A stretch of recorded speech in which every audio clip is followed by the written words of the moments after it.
Ladies and gentlemen, what is up? I am Inkslasher, and today we are going to be once again talking about Call of Duty Modern Warfare, because over the past week we have gotten a ton of information about this game, and I kind of wanted to put it all into one place, answer some questions that you guys had, but it's all based off of an interview with Game Informer, Joe Seacott, and a couple of other Infinity Ward developers as well. And a lot of these questions are just blatant, straight-up questions that a lot of people have been wondering about the beta, about prestige mode, about Killstreaks, and all of them have pretty straightforwardly been answered, and I thought I would dive into some of those questions and show you guys exactly what is going on behind the scenes there. There is a lot to talk about here. They covered many things. I may even have to split this into 2 videos. Now, before we dive into the video, I just wanted to let you guys know that I am going to be doing a live stream tonight over on Twitch. It'll be an open lobby, so if you want to play some Black Ops 4 with me, it'll be the first link down in the description, and it's going to start at 8 p.m. Eastern Standard Time, so hopefully I see you there. But where are we going to start? Exactly what the title of this video is, about the nuke in Call of Duty Modern Warfare. So recently one of the developers came out and said that the nuke was in the build of the game at the reveal event. His description of it was not, oh, nobody got it, nobody earned it. They said nobody figured it out. And I don't know what that means. I don't know if that means people didn't get enough kills. I don't know if there's something special you have to do in game, if there's some objective you actually have to complete, but nobody found it when we were there. I've seen no gameplay of it. Nothing's been out there, but it's been in the build the entire time. Now, I did some digging around looking at different gameplays, different players, kill streaks that they went on. The longest gun streak that I saw was 22. The longest kill streak that I saw with kill streaks included, so that includes kills you got with a Predator missile or AC-130 or gunship or whatever, was over 30. So what this tells me is that if it's simply based off of kills, it's looking like it's going to be gun kills only, which is what we've kind of expected. At this point though, we don't know whether it's 25 gun kills or 30, or it could be something else altogether, because the way he stated is nobody has figured it out. Other than that, I really have no idea.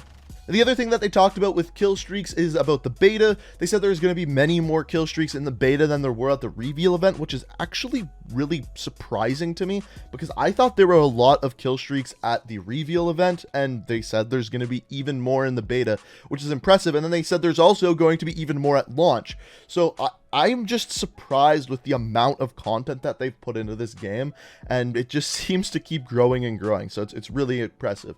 After this, we have hardcore mode. So there's a lot of people asking, is there going to be hardcore mode, and how is it going to work with realism mode? They kind of actually, this is one of the questions that they have little beat around the bush with, and they said that there is going to be hardcore mode, but they're trying to balance it with the realism mode. So I don't know if they're both going to be in the same playlist or what, but they said that they are going to test this out during the beta.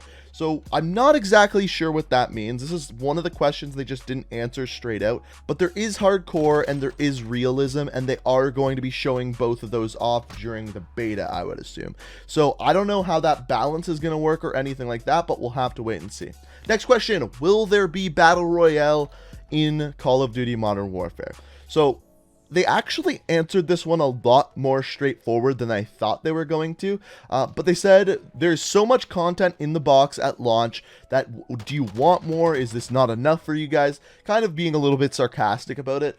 But then at the very end of answering this, they simply said, we love Battle Royale, it won't fit in the box. So what that makes it sound like is that they are working on a Battle Royale, but this Battle Royale is not going to come out at the launch of the game. There's no room on the disc for it. They've put too much effort into the actual launch of the game. This is really good for me, because this says that all of their effort right now is going into multiplayer, campaign, and spec ops, and they want that to be perfect. This is incredible, because one of the things that I think happened with Black Ops 4 is that all of the effort got pushed over into Blackout, and then everyone working on the game only cared about that, and the multiplayer kind of got left in the dust, and we know what happened with the Black Ops 5 and all of that kind of crap. That's not what we're talking about today. this just shows me that they're putting a lot of focus and a lot of effort on this game, and that's kind of supported with other things we're going to look at throughout this video as well. Next one, this one I found incredibly interesting.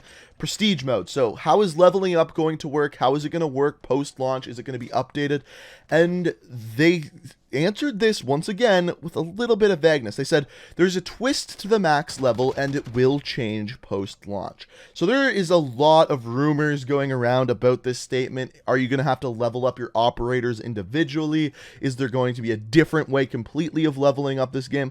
The way that it sounded to me is almost as if they're going to have seasons. So let's say a season is 30 days long and there is 4 to 5 prestiges in that season, and maybe you get a reward for leveling up to the master prestige every single season, and then at the end of that season everyone's level resets. You may keep your weapons, you may keep your leveling of those weapons, but your level itself resets. I think that would be pretty cool. We've never seen any like season system like that before, and a lot of other games do have systems like that.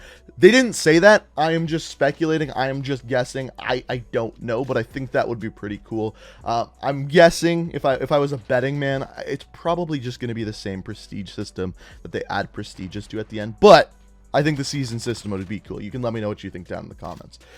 After this, they asked, how often will content be released post-launch? Again, they can't give an exact answer on this. They don't know when updates are going to come out. They have to be approved by both Xbox and PS4, and they can't beat around the bush with that. So the answer to this is honestly the best thing they possibly could have said.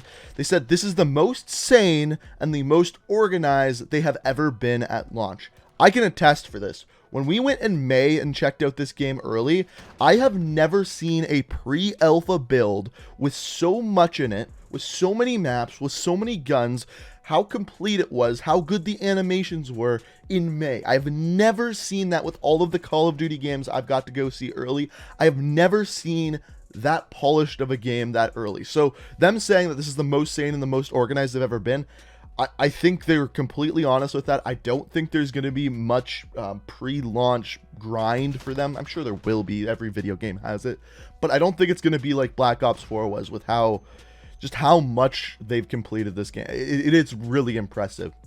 They also announced that new modes and tournament systems are very easy to add and they can do it very frequently. So I've talked about the tournament system before. It's like a bracket system tournament. It appears as though with this interview that it's not only going to be in 2v2 but possibly 4v4, 6v6. I don't even know about 10v10, but I think that's pretty cool. And they said that basically the way that they designed the multiplayer was so that they could literally flick a switch and change game modes on the fly, kind of like you could in custom games, which makes a lot of sense, right? If you're going to be able to change game modes and add things, why not make it so that they can do it at a flip of a hat, and then they can constantly be updating these game modes? I think that's really exciting to me, and I'm curious to see how often they do it. Is it going to be weekly? Is it going to be more than once a week? How often are they going to be taking out game modes, adding them in? Really interested to see what they're going to be doing with that. The next thing is classic maps. They have announced that classic maps will be coming back in Call of Duty Modern Warfare. So these are probably going to be maps from Call of Duty 4, Modern Warfare 2, and Modern Warfare 3. And the ones I'm most curious about are Modern Warfare 2 and Modern Warfare 3 maps, because the way that the games look, both Call of Duty 4 and Modern Warfare look pretty realistic. But then when you get into Modern Warfare 2 and 3, they get a little bit more cartoony. And I'm curious to see how those maps from those games really transition over into this game. Only time will tell. The next one, this is probably the most controversial one on this list, skill-based matchmaking and matchmaking balance. So they didn't say exactly how this is going to work, and I don't think they ever will. The one thing you need to know, and I've said it before, I'll say it again, I've said it during every single Call of Duty game, skill-based matchmaking has been in every single Call of Duty game in one form or another. There has been different Call of Duty games where the skill-based matchmaking is sweatier than others, where it literally only matches you with similar skilled players. But there has always been some sort of skill-based matchmaking, and there was ways to cheat it. In some games you could reverse boost, but in every sort of game there has been some sort of this. The way that they talked about this is, all they said, it is never fun to be matched constantly against the hardcore players. but at the same time, if you're a new player, you don't want to be matched against sweaty players. So essentially what this means to me is, yes, there is going to be some form of skill-based matchmaking, but it's not always going to match you against the ridiculous players if you are a ridiculous player. There's going to be, I guess you could say, wider borders on who you can actually play against. And I think that's a pretty good way of doing it, because it's true, sometimes you want to be matched up against super shitty players, but if you're those super shitty players, how are you supposed to pick up the game and play if you're always playing against the best players in the world? So I'm interested to see what that means. I hope it's not strict skill-based matchmaking, but it sounds like there's going to be something like that in there. The other thing, this one blew my mind. At one point, Last Stand was in this game. The perk where once you get killed, you lay on your back and can shoot people with a pistol. They had it as a field upgrade that anyone could use in game, and that blows my mind. Last Stand was one of the worst things that's ever been in a Call of Duty game, and the fact that they wanted to put it in the game absolutely blows my mind. I'm glad they took it out, but they said that it's still going to be in custom games, so you can give it a shot and see what it would have actually felt like. It just blows my mind that they even considered putting it in. Crossplay. They have officially announced now that crossplay is going to be input dependent. In other words, if you're playing on PC on a controller, you'll be playing against console players with a controller. If you're playing on console with keyboard and mouse, you'll be playing against PC players with a keyboard and mouse. This is perfect. Everyone was wondering if they were going to do that. It's very, I'm glad to hear that that is what they will be doing. The second thing with crossplay is, will leveling be consistent across all consoles and platforms? So in other words, if I'm playing on PS4 and I'm level 50 and then I go play on PC, will I be level 50? Unfortunately, they said that that's not going to be there at launch, or they don't think it will be there at launch, but they're working on it. So I'm happy to hear that. As long as at some point I'll be able to go out and buy it for Xbox and be the same level, it doesn't have to be right at launch, but maybe like a month or two after, I think that's fine. I'm just glad to hear that they are actually working on it. So this video is already like 10 minutes and I haven't even touched on weapons yet. So I'll either make a separate video tomorrow or Thursday talking about weapons and microtransactions and that kind of stuff. But at this point, everything I've talked about today is all pretty surprising to me. I'm happy to hear with how much effort, how much things they're actually like changing in the game and keeping up. They sound really, really on top of things. So if you have any questions about the game, any of the things that I talked about today, let me know what you think down in the comments. I'll try to answer them in the next video. That'll either be tomorrow or the next day. Specifically, we're probably going to be talking about weapons then, because we have a lot of information on that as well. But I'm excited. I'm excited to get my hands on the beta. It's only like a week and a half away, basically. I'm can't wait. I can't wait to see what they actually let us play. I can't wait to actually play it. I can't wait to stream it. I can't wait to make videos of it. I'm just excited at this point, and if you guys are, you can let me know down in the comments. If you guys enjoyed this video, be sure to hit that like button, and if you're new to the channel and like what you see here, make sure you hit that subscribe button. Make sure you turn notifications on. We are so close to 500,000 subscribers, so thank you guys for that. But I hope you enjoyed the video, and until next time, guys, peace out. We are reaching for the stars, but we're making this too hard, and I want